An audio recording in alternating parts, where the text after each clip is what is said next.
From Los Angeles, I'm Eddie Garcia. He's Doug Stolhand. Thanks for joining us for the Puck Podcast. If you are new to the show, welcome. Doug and I have been working in sports media for over 30 years, behind the mic and behind the scenes at Fox Sports and NFL Network. But our passion is hockey. He's a Ducks fan, I'm a Kings fan, and we've been putting out the Puck Podcast every week for 18 years and counting, except 1 week. But we are new to YouTube, so if you like what you're seeing and hearing, this is just our first period of our show. We recap the past week in the NHL. We have 2 other periods for you to check out if you want more.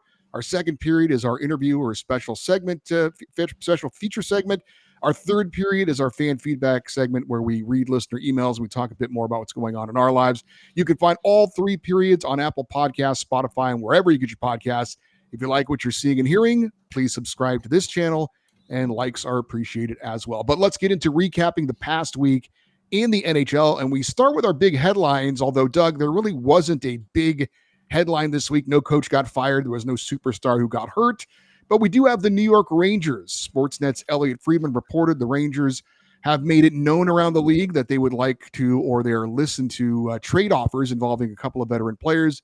Captain Jacob Trouba, which isn't that much news because they've been looking to buy him out and get rid of him. But forward Chris Kreider's name has been mentioned. That's a little bit of a surprise. We'll tell you how the Rangers did over the past week. It wasn't great, but thoughts on the Rangers possibly looking to shake things up? Well, I don't understand. I get making it public, but I don't understand what team would be in the market for either one of these guys at this point. They made it clear all off season that they were looking to move Jacob Trouba. That's when teams have the cap space and the flexibility to make that kind of a move. They didn't do it then, and he still has a modified no trade clause. So half the league essentially is on his no trade list. Players can use that a variety of different ways. They can either use it to specify the teams they specifically do not want to play for, or they can look at the teams that are most likely to trade for them and then list those teams, basically making it a no trade clause, saying, I will more than happy to accept a trade to the Vegas Golden Knights, the Toronto Maple Leafs, knowing that they don't have the cap space to take him on anyway. So it's a tougher to trade him. And then for Chris Kreider, the old term caveat emptor, which is going back to Roman days, buyer beware, Eddie. Fancy. I would not want him at all because he's been an elite goal scorer the last 3 seasons with Artemi Panarin on his team. And you know how I feel about Artemi Panarin if you've listened to this show for any period of time. I think he's one of the best players in the NHL, if not the best player in the NHL, and he makes everybody around him better. Kreider has only had 1 season with more than 25 assists in his career, and he has 0 assists so far this season. 0. This is not a guy that creates offense. He's a finisher. So unless you have Artemi Panarin, Adam Fox, Mika Zibanejad, or those types of players on your roster to set him up, especially on the power play, he's not going to be good on your team. And he's at $6.5 million each for each of the next 2 seasons, including the remainder of this season. That's not expensive, but it isn't cheap either. If I'm looking to add a winger that can score goals, is a power play threat, I'm much more interested in Frank Vatrano of the Anaheim Ducks. He's a scoring winger. He had 36 goals last season. Similar player. Vatrano is younger, cheaper, and his deal expires at the end of this season. So if I'm looking to add a scoring winger that is a threat on the power play, I'm much more interested in Vatrano than I am Kreider. I'm not sure what the market for him is.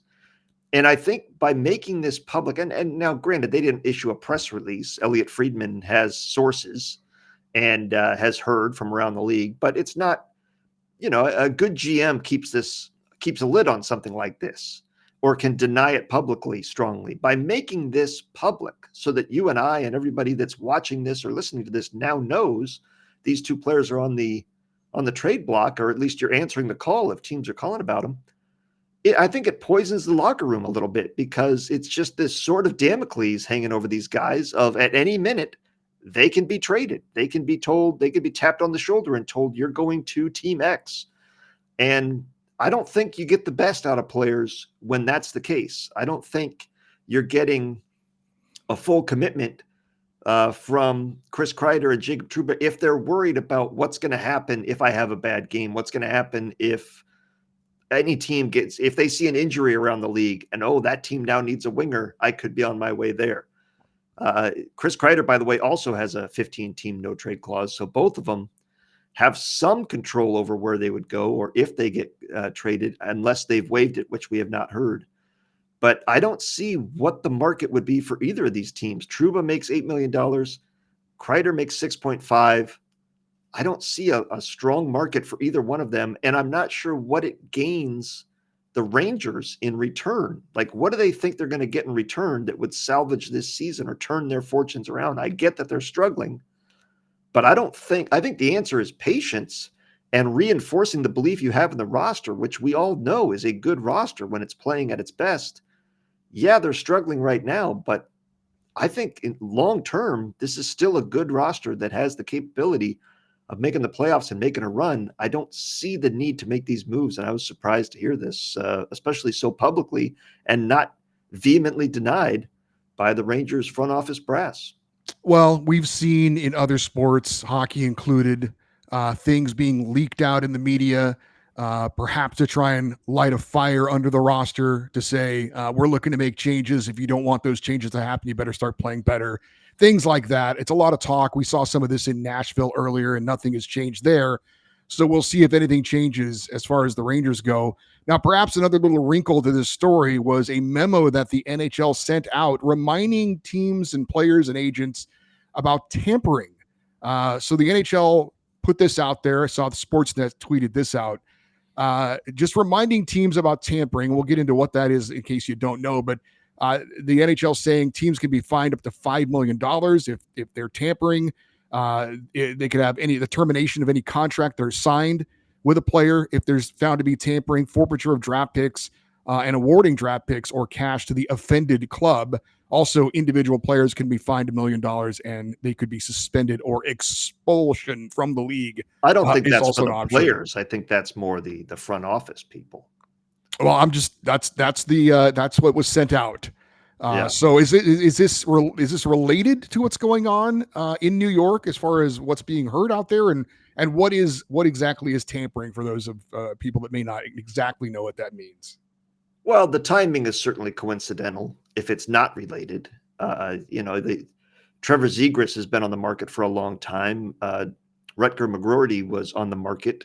He was unhappy in Winnipeg, and I don't remember the NHL issuing this statement at that time for either of those people. But tampering is basically if a player is under contract or his rights are controlled by a certain franchise, no other franchise can contact that player or his representative for the purpose of discussing a contract or a trade without approval from the team. So that's sometimes you'll hear in the press, Team X has allowed team or player Y to test the market for a trade, meaning the phone lines are open. And if you want to contact that player, or more specifically his agent, about a potential trade or a contract, you can do so. But those teams have to give permission for that. If you don't, you can't just call up a player. You couldn't just call up a player on the Panthers right now and say, "Hey, I know you're an RFA after this year. Just so you know, we're willing to offer you $7 million as a contract. We're interested in getting you.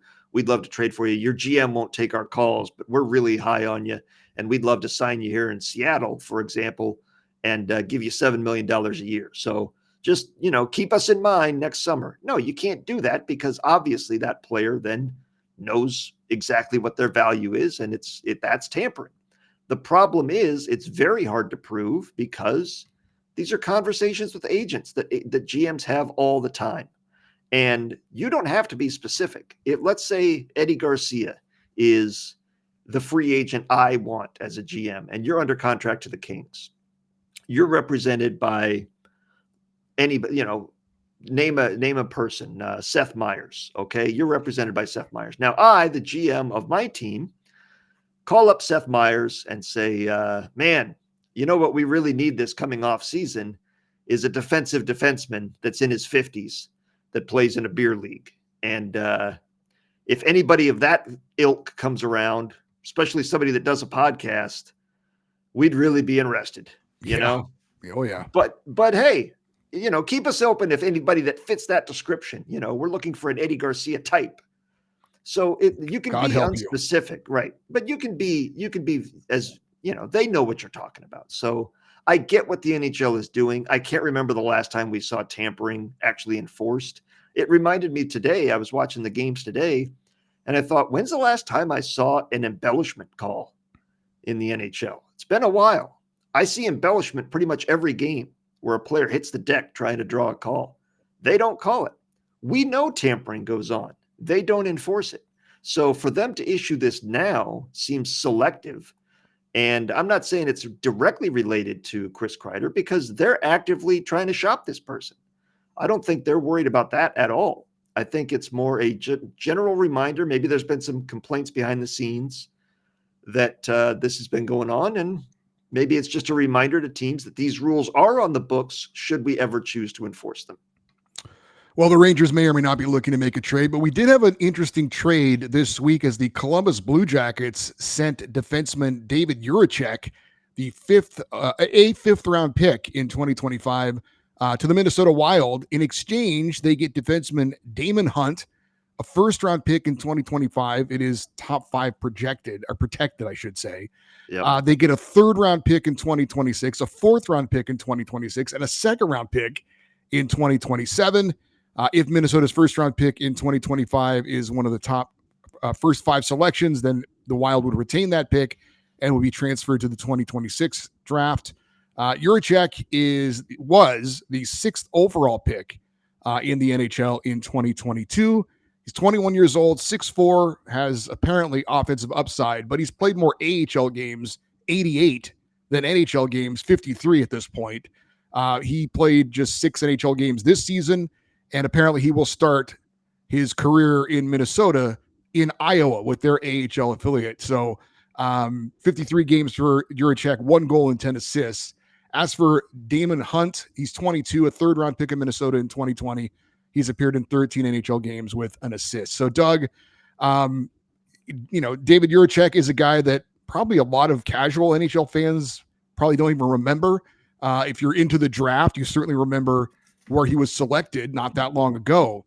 But interesting that the Wild would give up so much for a player who appears to be a guy who has potential, but certainly has not proven that he could do anything at the NHL level consistently at this point. Well, yes and no. I mean, I think the Blue Jackets, I was surprised the Blue Jackets gave up on this guy so quickly. Now, granted, this is the first season under Don Waddell, the new GM of the Columbus Blue Jackets. He did not draft this player. He inherited him. And this is the 3rd head coach that has told David Jiricek, you're not good enough to play in the NHL yet. So for the Columbus Blue Jackets. Right. But this is not the, the Toronto Maple Leafs. No, I get you, but their defense is not bad. And I hear what you're saying, but they're also not going to throw a kid out there that's not ready to stunt his development. This is a guy they drafted 6th overall. They have high expectations for. But my question is, why trade this guy? I get he's upset that he's in the AHL. I'm guessing because they don't think he can play. But that I don't think. I mean, he's already played 53 games for them. It's the Blue Jackets. They ain't going anywhere. They got plenty of time to be patient. I mean, the only reason I could see them giving up on a guy like this is if they really don't think he can play. Well, but I think he's close to NHL ready. He's 21 years old. This is, we've seen defensemen take a little bit more time to develop than forwards. And even if it was a 21-year-old forward, I wouldn't be ready to completely give up on the kid. 6th overall, and he's close to NHL ready. He's been a fringe NHL player for the last couple of years, as you mentioned. And you control the guy. I get that they got a good return, but I doubt they'll get anyone with those picks that is as good as Jiricek is expected to be. You got a lot of assets, so collectively they may get more return than he will be, but the team that gets the best player wins the trade, and I think Jiricek will almost certainly be the best player that is involved in this trade when it's all said and done. That Minnesota Wild first-round pick is going to be, what, 20 at best, maybe lower than that. So you're talking a mid to deep first round pick this coming season. Then you're waiting for that player to develop. So you've got another 2 or 3 years before that player's ready. And then the third and fourth, those are 50-50 at best if they ever even make the NHL, much less become impact players. And Damon Hunt, it is what it is. But if you've got a right-handed shot defenseman that is got potential and has already got NHL experience and is on the cusp of becoming a full-time NHL player, I tell him to cool his jets in the AHL, pout all you want. We'll see you when you're ready. When you earn the time, we'll give you the time. We're not just going to give it to you because you're the 6th overall pick. I would have made him wait. I love this deal for the Wild. I think they get a guy that can potentially help them later this season, but it definitely helps them long-term. And this is a team that needs it, I think, because they have some cap problems. They're not going to be able to fix their problems via trades or free agency, but they get a guy that can help them potentially in the present, but also in the future for a bunch of picks that are honestly pretty expendable at the end of the day for a GM like Bill Guerin. He's trying to win right now. They have a good team right now. He's trying to at least win in the short term. So I liked this deal a lot for the Wild. I did not understand it by Columbus at all. Well, we'll see. If you're the 6th overall pick, I don't know what you're doing playing in the AHL right now if you're that talented. So I would say buyer beware for the Minnesota Wild. Yeah, we'll see. I mean, and it's not like they don't have good defensemen that, it's not like the Wild have nobody on the blue line that they're desperate to find people. So I don't know. I thought it was a very odd move. And I thought they gave up a lot for a guy that, if Columbus is willing to give up on you, I'm not sure. That's a pretty big red flag for me. Well, different change of scenery can do a lot of things for players. And I'm not ready to say this is it. That is also a weird draft when you go back and look at the 2021 draft, because, or was it 2022? Which year was he taken in? It was 2020. 2020. That's I'm sorry. 2022. You're right. 2022. Yeah. Because those players kind of got stunted through COVID in their late juniors years. And so if you're looking back at just 2 years ago, though, the guys that are impact players in the league are not many from that draft. So I don't think Chicago is ready to throw in the towel on Kevin Korchinski. He's played 76 games. He was taken the very next pick. There's some guys around the league that are still waiting to break in. A lot of players from that draft are still waiting to break in. He's already played 53 games. I think it's a potential home run for Minnesota, and I don't see the potential for a home run from Columbus. All right, we'll have some more news to update you on, but let's get into what happened on the ice over the past 7 days and an interesting schedule in the NHL because everyone was off for American Thanksgiving. But we start 1 week ago on Monday. We had 11 games in the NHL and it included a battle of the top 2 teams in the Central Division.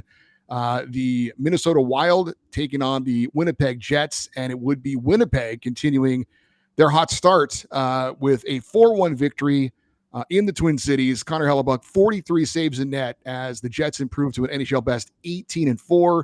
Wild star Kirill Kaprizov did play in this game after that scary knee-on knee hit he took last week. He missed 1 game because of that hit, but back in this one. So that's good news for Minnesota, but Winnipeg getting the victory. Again, their 7th straight over the Minnesota Wild in a battle of the top 2 teams in the Central. We had my game to watch from last week, and that was the Hurricanes hosting the Stars. This one was eventful. Dallas held a 3-1 lead on the road going into the third period before Carolina turned it on in the third period, scored 5 goals for a 6-4 win. 5 different goal scorers in that period, 6 different goal scorers overall. Marty Necas gets the game winner on the power play to continue his amazing season. Carolina doing it with a lot of different guys and in a lot of different ways, but big comeback for Carolina against the Dallas Stars.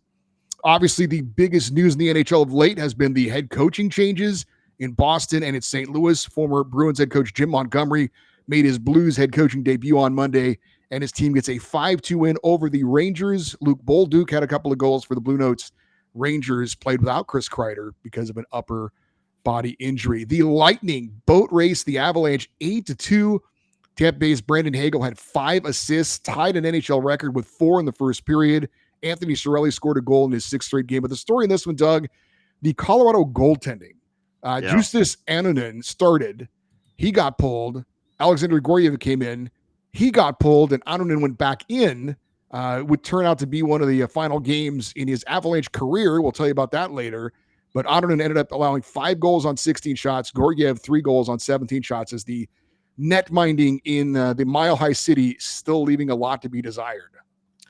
Yeah, it's an ongoing problem, and they say they still have confidence in Alexander Georgiev, who played well in the postseason last year, but they're struggling right now in net. And it's a team effort, but also when the shot hits you, your job is to make the save. And if you're only making 11 saves on 16 shots, as Justus Anonen did, that's awful. In 30 minutes, you're giving up 5 goals in 30 minutes of ice time.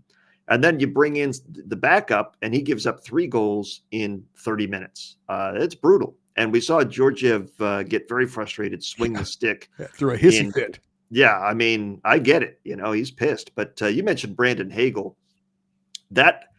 It ties a franchise record with 5 assists, but the 4 in the first period matched the most in an opening period by any player in the last 40 years. And some fun names here of other players that have had 4 assists in the first period the past 40 years. Rostislav Klesla of the Phoenix Coyotes, a team that no longer exists, back in 2013. Your Kings, Pavel Dimitra, back in 2005. Oh, may he rest in peace. Then we go back to Adam Oates for the Capitals in 98. Eric Lindros for the Flyers in 97. Wendell Clark of the Islanders in 96. Mario Lemieux of the Penguins in 95. Wayne Gretzky, of course, back for the Oilers in 88. And Ray Neufeld of the Hartford Whalers, another team that does not exist, back in 85. Those are the only other players that have had 4 assists in the first period. Brandon Hagel joining that group with his effort on Monday. And as you said, an absolutely wild game, and certainly one that kept the goal light and the goal horn busy in Florida at the Amalie Arena. Capitals knock off the Panthers 4-1. Defending Stanley Cup champs had lost 6 of 7 at that point. Logan Thompson getting the win in net for Washington. He's 9-1-1 at that point for the Capitals, who appear to be doing okay without the great 8 in the lineup. I would say. Rest of the action on Monday. Devils beat the Predators 5-2. New Jersey captain Nico Hischier gets his first career hat trick, and it was a natural hat trick as well. Also in this game, Timo Meier was ejected for a cross-check to the face of Nashville's Zachary Leroux. We'll have more on that coming up. So the Predators get a 5-minute major in this game, and they managed to muster 1 shot on goal during that 5-minute major. And that's how it's going for the Nashville Predators right now. And when you have that 5-minute penalty and power play, you got to think, okay, we're off to a slow start. We're not getting many shots. We're not getting things set up. The coach is on the bench yelling at the guys that are going out next. Start getting shots from anywhere. Just take shots. And they still only muster 1. You got to give it up to the New Jersey Devils on that. And you mentioned Hischier, the 5th Swiss-born player to score a hat trick in the NHL. I'm wondering how many other Swiss-born players you can name that have gotten a hat trick in the NHL, Eddie. Well, you mentioned one of them. I can think of one. Well, I can think of one on my team now, and that would be Kevin Fiala. That's right. He has had 2 of them. You just mentioned one of them for his high stick. Timo Meier has done it 5 times. Nino Niederreiter has done it 3 times. And Pius Suter has done it twice. Nico Hischier, the first one to do it in natural fashion. So the natural hat trick, first time ever for a Swiss-born player. Golden Knights edged the Flyers in Philadelphia in a shootout 5-4, although Flyers rookie Matvei Michkov scored another goal in the loss. We'll tell you how he's doing a little bit later on. Sharks get a pair of goals from number 1 overall pick Macklin Celebrini, scored 3 goals in under 3 minutes in the first, 5 goals overall in the third period, and a 7-2 win over the Kings. Senators snap a 5-game losing skid with a 4-3 win over the Flames. The Islanders lose at home to the Red Wings 4-2 as Detroit scored 3 third-period goals. Keep the third period in mind when we're talking about the Islanders. And the Kraken edge the Ducks in Anaheim 3-2. That's 8 straight wins for Seattle over Doug's Ducks. And I think the Flames, as we continue the week, I think the The clock is striking midnight on Cinderella, I think a little early on them. They have really hit the skids after a great start to the season. And the beauty of a good start is it buys you some wiggle room. You can go through a slump and still be in a playoff position, but they're facing adversity for the first time this season. Let's see how they handle it going on, not only through this week, but going forward. Just 2 games on Tuesday. You had the Canucks shutting out the Bruins in Boston 2-0. Former Bruin Jake DeBrusk gets a goal against his old team. And Vancouver netminder Kevin Lankinen filling in very well for Thatcher Demko, 32 saves in the shutout. The other game had the Utah Hockey Club edging the Canadiens in Montreal 3-2 in overtime. Defenseman Mikhail Sergachev scores his first career overtime game winner. I had actually forgotten that he was once a Canadian. Ended up being traded to Tampa Bay for Jonathan Drouin. And now is with the Utah Hockey Club. But Mikhail Sergachev beating his one-time team, the team that drafted him way back when. Sticking it to him. And he got the overtime game winner, making Utah the only team in the NHL this season that has multiple defensemen with overtime goals. The other being Michael Kesserling, who had one earlier in the year, obviously. But Mikhail Sergachev with the OT game winner to give him the big win. A very busy Wednesday because the following day there would be no games, but 15 games. So every team but 2 in action. And I didn't see who the 2 teams were that were not in action. One of them, though, I know was my LA Kings. They bounced back from that ugly loss in San Jose and beat the Winnipeg Jets 4-1. Winnipeg averaging over 30 shots on goal. They had 14 in this game, 5 in the first, 7 in the second, and 2 in the third period.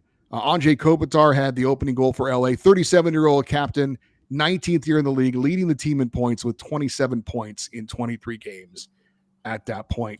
Blues are 2-0 under Jim Montgomery after they picked up a 3-0 shutout win in New Jersey. Jordan Binnington, 31 saves for the shutout, 152nd career win, and Jordan Binnington is now your all-time winningest goalie in Blues history, passing his agent, Mike Liut. How about that? That's something right there.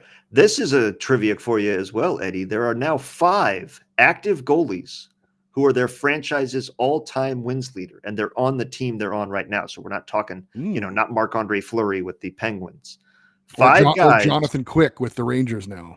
Right. So 5 guys are currently on the team that they are the career win leader for their current franchise. Can you name those other 4? We know Jordan Binnington is one of them. Let's go Sergei Bobrovsky. That is incorrect. Is it Roberto Luongo that's the all-time winningest for? I don't know on that one. Could be John Van Beesbrook back in the day. Is Carey Price isn't technically still on the Canadiens roster, is he? Right? I think he technically is, but even so, he's not active. Okay. Golly. One of them is a bit of a trick.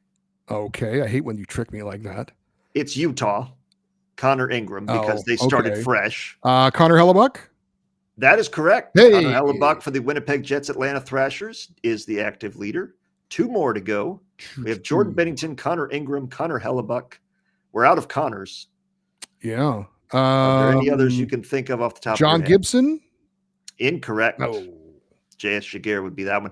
No, Andrei Vasilevsky of the Tampa Bay Lightning. I should have gotten that one. And another bit of a trick, Philip Grubauer of the Seattle Kraken. Okay. So those 5 goalies, all active, all the all-time franchise leader for their team in wins. All right. Well, speaking of goaltenders, did you see Capitals goalie Charlie Lindgren had a moment this week? Now, they ended up winning the game, so they could laugh about it afterwards, but the Capitals were taking on the Lightning, and it was a tie game, and he went to clear it behind his own net, but it didn't go behind the net. It went in the net to give the Lightning the lead. Fortunately for Charlie Lindgren, his teammates had his back. They scored the next 2 goals. Tom Wilson's power play goal was the game winner as they win it 5-4 for their 6th straight road victory. Braden Point, interestingly enough, had a hat trick because he was credited with that goal that Lindgren put in his own net because he was the last guy to touch it for Tampa Bay. Was that the hat trick goal? It was the hat trick goal, yes. So did hats come on the ice? I don't think so.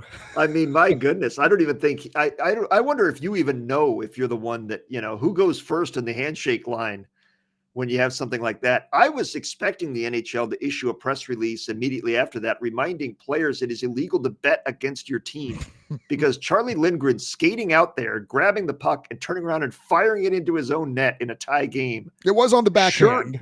So I don't care. It sure looked like this is a guy that has money on the opposite team. He's got money on the Lightning, because that was egregious. And you feel bad for him, but I've said for years, you got to be absolutely sure, if you're a goalie and you decide to wander out of your crease to play the puck, that it's not going to end up in the back of your net. And that was because it's on his backhand, because he's well in front of his own net. The chances were way too high for something bad to happen, and something good happening is way too low. You're not clearing it to a forward or somebody flying the zone to get a potential breakaway. You're firing the puck. There's nobody back there. It was awful. And when you just look at it out of context on social media, it looks even worse. But in a game, my goodness, it very surprising. And like you said, luck. That's how it's going for the Capitals, though, is your goalie can go out and put a puck in his own net against a good team like the Lightning, and you still win the game. That is not going to be the case for a lot of teams we're talking about this week, teams that are struggling. That's going to be the death knell if you do something like that. Also on Wednesday, we had Carolina extending its home winning streak to 9 in a row as the Hurricanes beat the Rangers 4-3. Rookie Jackson Blake had the game-winning goal in the power play, and Marty Necas picked up his 25th assist of the season. He's got 37 points on the year. I mentioned Chris Kreider has 0. Marty Necas has 25 assists. Two different types of players right there. One of the big upsets of the week, the Blackhawks beat the Stars 6-2. Remember Taylor Hall? He had 2 goals coming in on the season. He had a hat trick in this one, his 5th career hat trick. Last time he had a hat trick was 659 games ago when he was with the Edmonton Oilers. But Taylor Hall still playing and gets the hat trick, rekindling some old moments there for him. You know, when you watch the NHL and you especially not your team or something that's close to you, every now and then you're watching, you're like, oh my God, that guy's still in the league. I'm sure a lot of people are thinking that with Corey Perry on the Oilers. And this is one with Taylor Hall where you're like, my God, I forgot Taylor Hall was in the league. He becomes the 5th player in NHL history to go 10 or more years between hat tricks. The other 4, I'm not going to make you guess, Eddie, because you're old, but you're not this old. Yeah. Matt Duchene went 2011 to 2021. Guy Carbonneau went 1983 to 1993. Woody Dumart, you remember him, Eddie? That was the first jersey you bought, 1939 to 1951. And Dit Clapper, who gets mentioned a lot more on this show than he should, but that tells you what kind of a career he had. He went from 1933 to 1945 between hat tricks. And now Taylor Hall, the 5th guy in NHL history. And of the 2, as you mentioned, the Stars getting embarrassed by the Blackhawks, the Kings getting embarrassed by the Sharks. The Kings rebounded nicely. The Stars, not so much. They looked like they had an early Thanksgiving because they did not show up for that game. What is DIT even short for? DIT. Oh, I can't say that on YouTube. Okay. Well, they'll flag it. That's true. The Wild edged the Sabres 1-0. Kirill Kaprizov scored the only goal. Philip Gustafsson, 39 saves in net. Ukko-Pekka Luukkonen, one of our favorite names to say, the tough luck loser in this one, allowed just 1 goal on 29 shots. Buffalo leading scorer Tage Thompson did return to the lineup after missing 5 games due to injury. Minnesota, though, improving to 10-1-3 out of the state of hockey this year. Best road record in the NHL.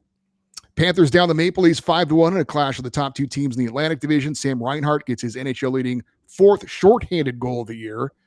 Toronto fell to 7-2 with Austin Matthews out of the lineup. Avalanche beat the Golden Knights 2-1 in a shootout. Valeri Nichushkin, who recently returned from that 6-month suspension for violating the terms of the player assistance program, had the lone goal in regulation and the shootout game winner for the Avs as well. You had the Red Wings edging the Flames 2-1 on a Lucas Raymond overtime power play goal. Cam Talbot allowing 1 goal on 25 shots. Flyers beat the Predators 3-2. Morgan Frost tied it with 11 seconds in regulation. Then Sean Couturier won it with the overtime game winner. Philadelphia now has 6 overtime or shootout wins on the year. That's the most in the NHL. Canadians get by the Blue Jackets 4-3 in overtime. Nick Suzuki, the OT game winner, Also for Montreal, Cole Caulfield in Columbus, wearing number 13 for Johnny Gaudreau, scored his 13th goal of the season. Got to give it up to the Avalanche for bouncing back after that turd they dropped in Tampa Bay, coming back and beating a good Vegas Golden Knights team and only giving up one goal through the basically the entire game and overtime, getting that late overtime or shootout win, I should say. So in 65 minutes, only giving up one goal, good bounce back from them. And I forgot to mention in the loss on Monday, Miles Wood, it went so bad that even after the game, there was insult to injury. Miles Wood was leaving the ice, slammed his stick in the hallway, which shattered it, and the big chunk of it came back and hit Jared Bednar as he was walking off the bench. Oh, no. So, yeah, it was that kind of night. That'll get you a healthy scratch. Have a seat, man. The Bruins beat the Islanders 6-3. Brad Marchand played in his 1,053rd game, passing current Bruins GM Don Sweeney for fourth on the all-time games played list. He's still over 500 games away from Ray Bourque. But New York allowed 3 third-period goals. They have a plus goal differential, Doug, in the first and second periods on the season. But in the third period, they're a minus 16. Woof. Senators had 11 shots on goal against San Jose. They scored on 4 of them and won the game 4-3. Tied a franchise record for fewest shots on goal in a win. Penguins beat the Canucks 5-4. Brian Rust 2 goals, and including the game winner for Pittsburgh. And the Ducks beat the Kraken 5-2. John Gibson 42 saves in net in a very busy Wednesday in the NHL. Yeah, and that was, as you mentioned, from the loss earlier in the week. This is the second game of home and home between the Ducks and Kraken. Kraken had won 8 straight against the Ducks. Ducks break that, and that was a spirited game as Leo Carlsson was injured in the first game. Ducks come back and played a physical game against the Kraken, got a little bit of revenge, both physically and on the scoreboard with a big win there. And the Senators starting their California swing with a win. That's crazy when you see a team get 11 shots and they win the game in regulation and they get 4 goals. It's not a 1-0 shootout or a shutout. It's a 4-3 win. Poor job by the Sharks goaltending that night. So no games on Thursday because of American Thanksgiving. Don't you think they should? We've talked about this. Have some Canadian games. Teams play. They could. I mean, why not?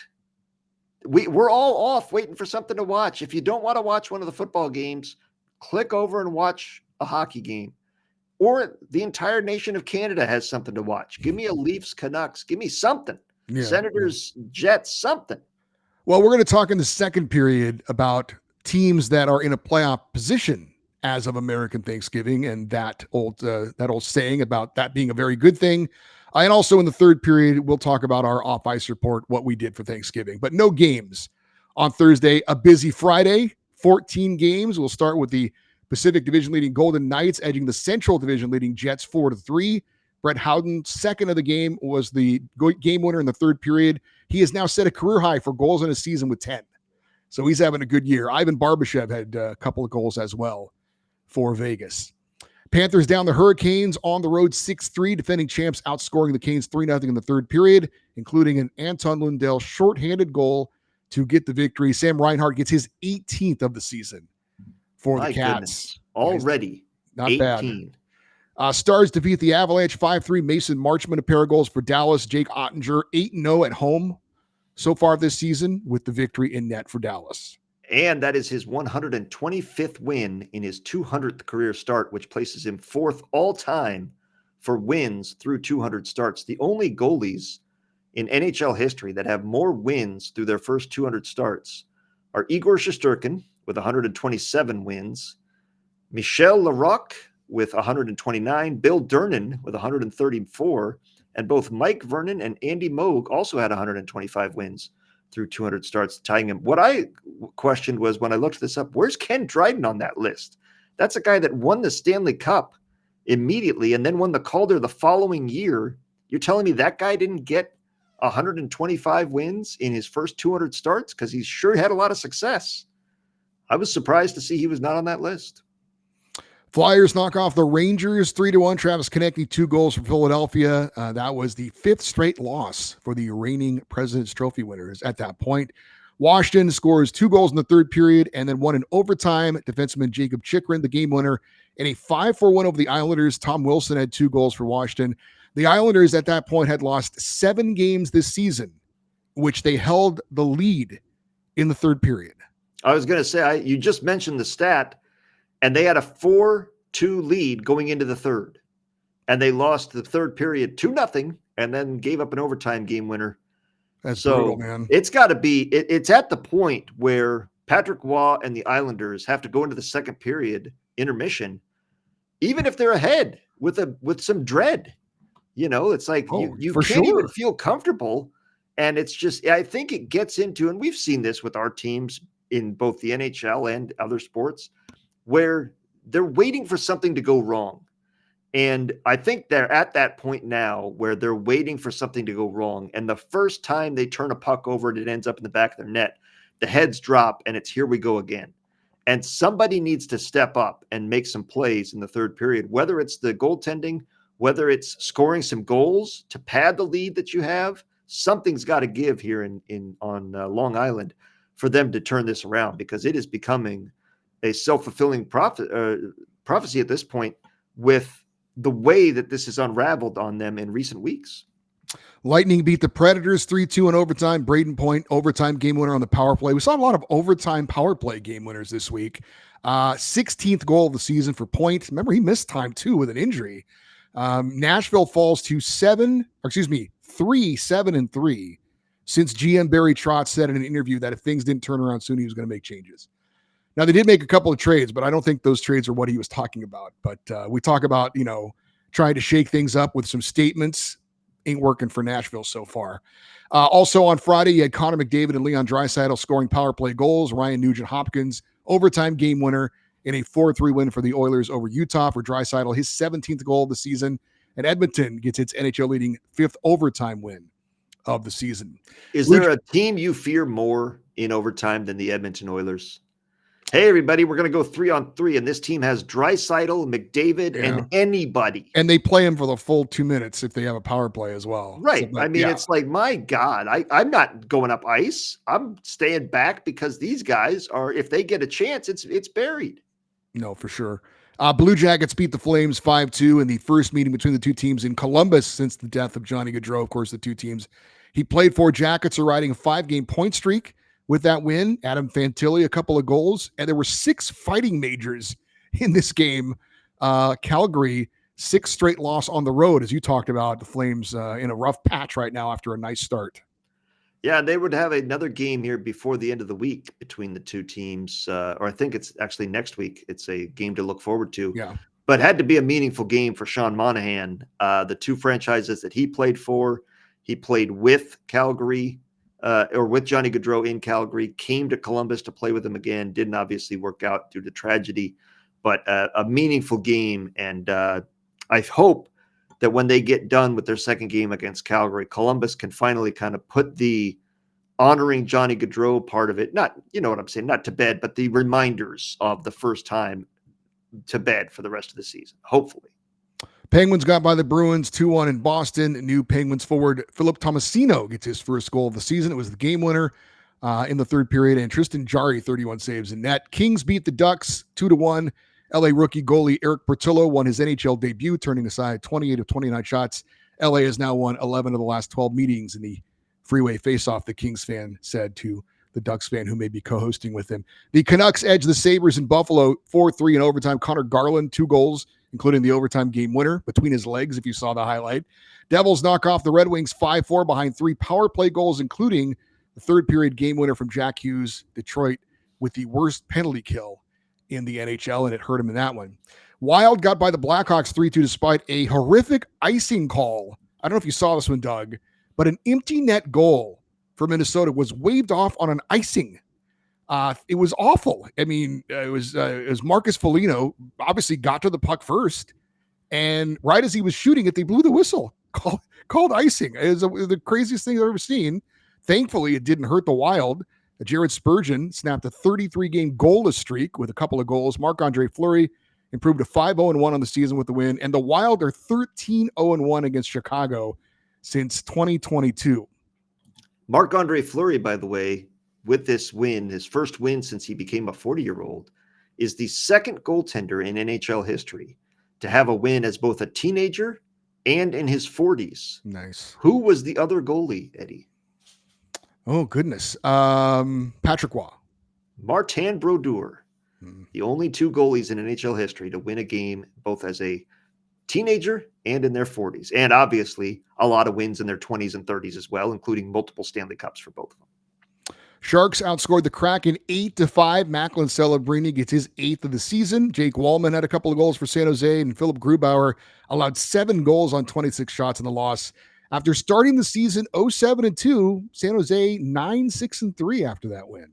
Yeah, San Jose is playing good. I know you were upset with the loss to them earlier in the week for your Kings, but they're playing good. And this game was the future is teal indeed. Macklin Celebrini with 2 points, Will Smith with 2 points, William Eklund with 2 points, and Ethan Cardwell with a goal as well, all having points in their win over the Kraken, which was my Grandma Fiddler game of the week, by the way. Now, Celebrini, Smith, and Cardwell each having goals makes this the second time in Sharks history they've had 3 rookies score goals in the same game. The other time was back in 1993 when Doug Smolik, Rob Goudreau, and Edward Courtenay each scored. That was their first or second year in the league, I believe. So very rare, but a great sign of the future and maybe the present for the San Jose Sharks is they're playing a lot more competitively, and Macklin Celebrini looks like the real deal as far as goal production so far this season. Saturday, 12 games, starting off with Austin Matthews' return to the Maple Leafs lineup. They played well without him, but after missing 9 games with an undisclosed injury, the reigning Rocket Richard Trophy winner had a couple of assists in a 5-3 road win over the Lightning.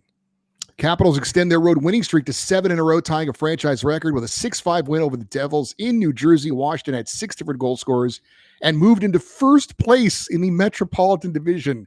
With that win, Capitals 4-2 without Alexander Ovechkin. Not bad. Not missing him and playing some very good hockey. And the impressive thing is they're still getting a lot of goals. They're not winning games 1 or 2-0. They're scoring goals in these games, and that's been impressive and a great sign that they'll be competitive when he does return. Even more so, the offense will continue to be present for a team that is surprising so far. But 6 goals against a good Devils team, very impressive. Wild beat the Predators 3-2 in overtime. Jared Spurgeon gets the overtime game winner. Kirill Kaprizov a goal and an assist, giving him 38 points on the season. That lets him reclaim the scoring lead in the NHL at the moment from Marty Necas of the Carolina Hurricanes. But he also moves into 4th place for points in the 2024 calendar year. So since January 1st, he has the 4th most points in the entire NHL. In just 64 games, he has 100 points. The 3 players that have more than him, no surprise here. Connor McDavid, 115 in 65 games. Nikita Kucherov, 117 points in 66 games. And Nathan McKinnon with 118 points in 70 games. Panthers beat the Hurricanes, or actually faced the Hurricanes for second time in 3 nights. And they beat the Hurricanes in this one. 4 goals in the third period for Florida to open it up. And they get a 6-0 victory. Spencer Knight in net. 20 saves in the shutout for the defending Stanley Cup champs, who had a bit of a rough patch, but seems to have bounced back at this point. Rangers snapped their 5-game losing skid with a 4-3 win over the Canadiens in New York, scoring 3 power play goals, including getting the game winner from Capo Caca with just under 24 seconds left. Jonathan Quick in net, 5-1 on the season. He gets his 398th career win as he's now 2 away from 400. And Chris Kreider did return from injury, although no points in this one. Flyers beat the Blues 3-2 in overtime. First loss for St. Louis with Jim Montgomery as our head coach. And Matvei Michkov, overtime game winner, his 9th goal of the year and 3rd overtime game winner, as we could have I know the kid in Dallas, Stankoven, a lot of people have talked about his rookie season. But if we're just kind of looking at Stankoven is hurt, could be a very fun, entertaining Celebrini Michkov Calder race with the way things are going right now. Very much so. And Michkov's 3rd overtime game winner ties him in NHL history for the most by a teenager in NHL history with Sidney Crosby, Ilya Kovalchuk, and Rick Nash. So 4 players. Now, obviously, overtime was not always 3-on-3. So that's why these guys are all recent. But obviously a great start to Michkov, who was a healthy scratch earlier in the season. Who knows what he could have done if he was on the ice for all of his games. Well, you're talking about that was a brilliant move by Tortorella. He knew what he was doing all the He time. knew how to motivate the kid. Oh yeah, he knows what he's doing. Utah Hockey Club 6-0 win over the Golden Knights in Vegas. Jackson Stauber in net for Utah, the son of former NHL goaltender Rob Stauber with 2 Bs. 29 saves for his son Jackson for his first career shutout. Nick Schmaltz had his first 2 goals of the season. Ilya Samsonov had a tough night in this one. He gave up 6 goals, and he also tried to make a pass out of his own zone on the power play, only to give it away and see the goal go right back into his net. So that was not a great play. It wasn't putting it into his own net like Charlie Lindgren, but the second most embarrassing play by a goaltender this past week. And yet again, a goaltender leaving the crease, bad things happen. I did like the tribute to, I'm trying to remember the Carolina Hurricanes goalie that did the dive, the victory dive after they advanced in the playoffs a couple years ago. Oh yeah. I'm trying to remember who that was that did that, but Ilya Samsonov did that as he tried to make the save, the victory dive across the crease. And when he realized it didn't work, just kept the head down and just kept sliding across the ice. The slide of shame. The Oilers beat the Avalanche in Colorado 4-1. Connor McDavid had an assist in the victory. Nathan McKinnon had no points in the loss in a matchup of 2 superstars. Kings beat the Senators 5-2. Anze Kopitar, goal and an assist, 29 points in 25 games now for him, as the Kings won 3 in a row for the first time this season. Islanders shut out the Sabres 3-0, so they didn't blow the lead in that one. Elias Sorokin, 29 saves in the shutout, and Simon Holmstrom, 2 goals for New York. And the Penguins beat the Flames 6-2. Pittsburgh scoring the first 5 goals of the game, 3 of them on the power play in that victory over Calgary. Now, this day brought November to an end on the calendar, and the most points in November, Marty Necas with 22. Alexander Barkov, Dylan Strome, and Connor McDavid all had 21. Kirill Kaprizov, Jack Eichel, and Travis Konechny all had 20. And circling back in a losing effort for the Tampa Bay Lightning, Victor Hedman did have 2 assists, surpassing Martin St. Louis for the most assists in franchise history with 590.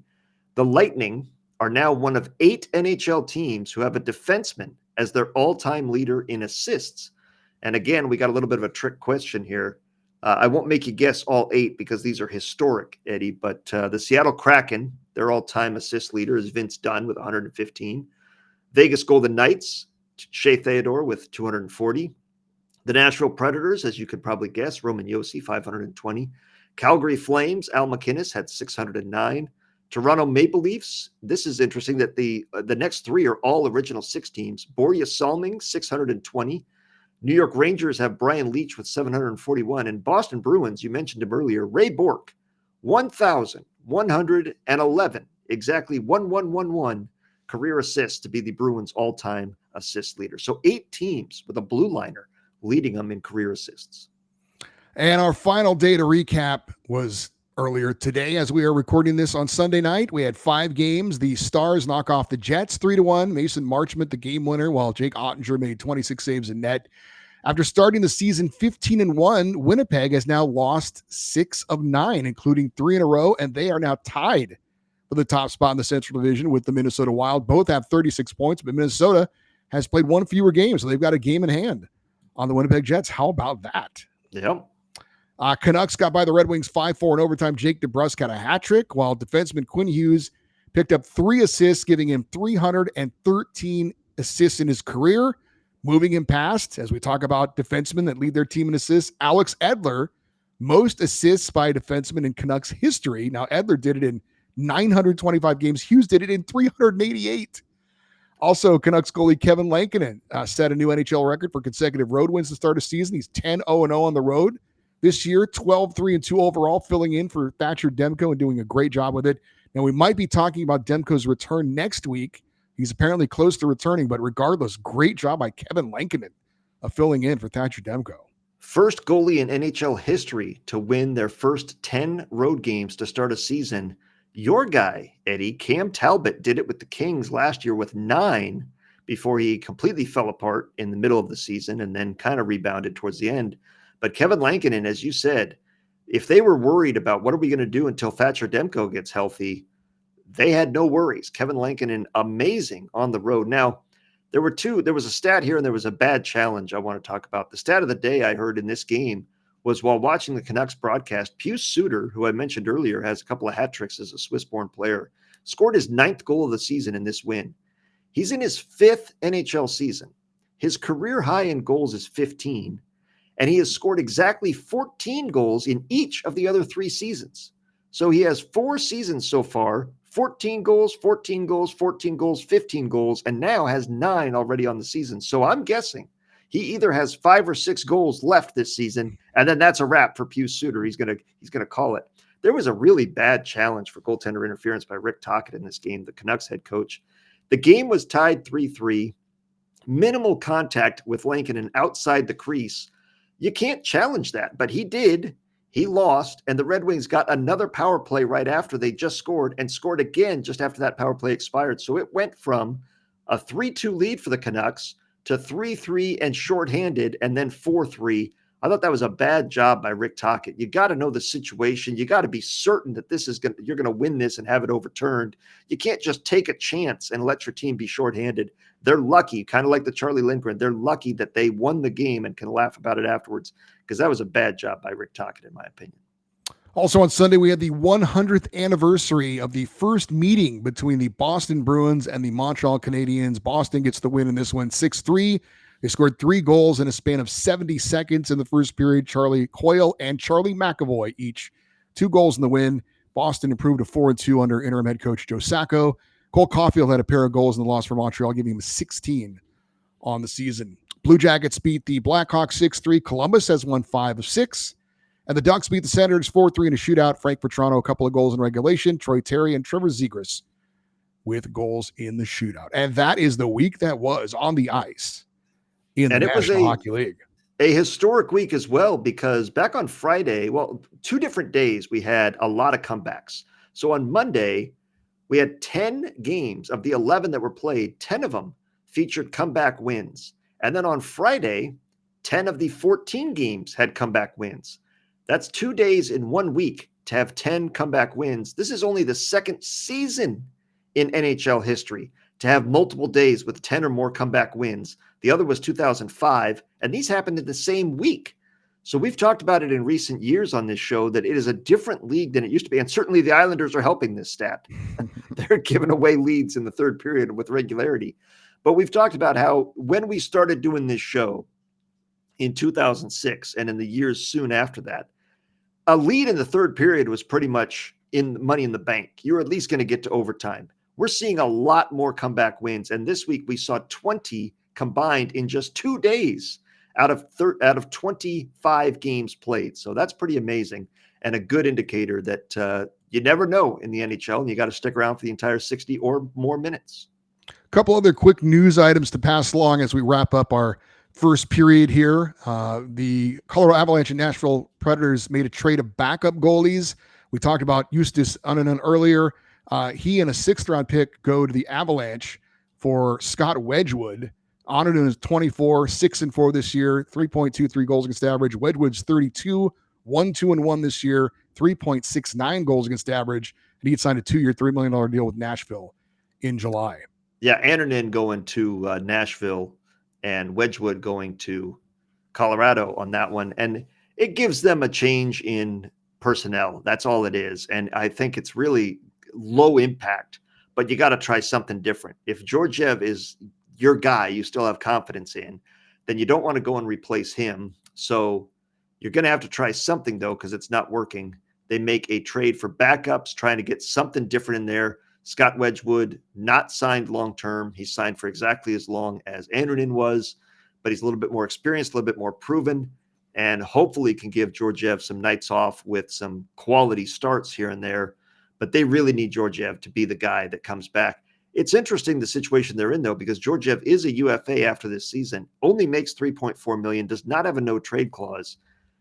I got to think if they came knocking and said, hey, we'd like to get John Gibson, the Ducks would be more than happy to take Alexander Georgiev off their hands, give them John Gibson, and go with Lukas Dostal for the remainder of the season with Georgiev as a tandem for the rest of the season, and then make Dostal the full-time starter after this year. I got to think that would be an acceptable deal. I don't know what appetite there is for that in Colorado, but I'm sure Pat Verbeek, Ducks GM, would be open to that deal if they were willing to listen. The Predators also traded forward Philip Tomasino to the Pittsburgh Penguins in exchange for a 4th-round pick in 2027.